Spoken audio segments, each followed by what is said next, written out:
I think for me, working in the field of gender-based violence and particularly working with women that come from abusive relationships, the MenCare program gives us the opportunity to engage men, and we cannot address levels of gender-based violence without actually involving men. If we are wanting to change traditional patriarchal gender norms, the way that masculinity is perceived, then one needs to engage with men and find out from them what it is that they want, what they perceive their own futures to be, and how men and women can work together. And I believe that organizations such as ourselves, a women's organization, that we need closer collaboration with men's organizations, and that, when you look at the men's movement now has been driven by the women's movement. So this is where it all started.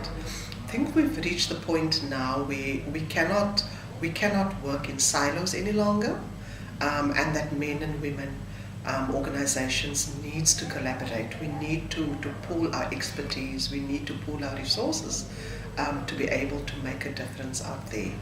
And so hopefully by engaging men and challenging those patriarchal norms and the ideas of masculinity, I think once we've done that, and we can offer men the opportunity to live better lifestyles, to be able to be better caregivers, to be able to be better fathers.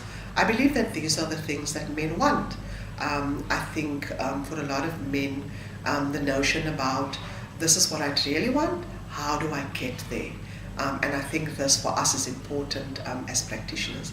At the end of the day, we not only want to see that the levels of gender-based violence drops, but we also want to see families strengthened. Children are often the secondary victims caught up in these incidents of domestic violence. And so the relationships that fathers have with their children, those with the mothers as well, but particularly those with their fathers, to a large extent will again impact on the way that that little boy grows up and the way in which he will become a father. And research has shown us, experience has shown us, that most often the way in which men parent their children are often based on their own experiences of how they were fathered. And so they carry with them the negative and the positive experiences. And so I think the MenCare program offers us that kind of opportunity, not only to raise awareness around the harmful social norms that we have out there, but also gives us the opportunity to intervene, whether it's on an intervention level, whether it's on a prevention level. But I think the marriage between organizations that are prevention focused and forming strategic partnerships with the organizations that are service delivery focused, I think that kind of integrated, comprehensive approach can go a long way towards addressing these harmful social norms.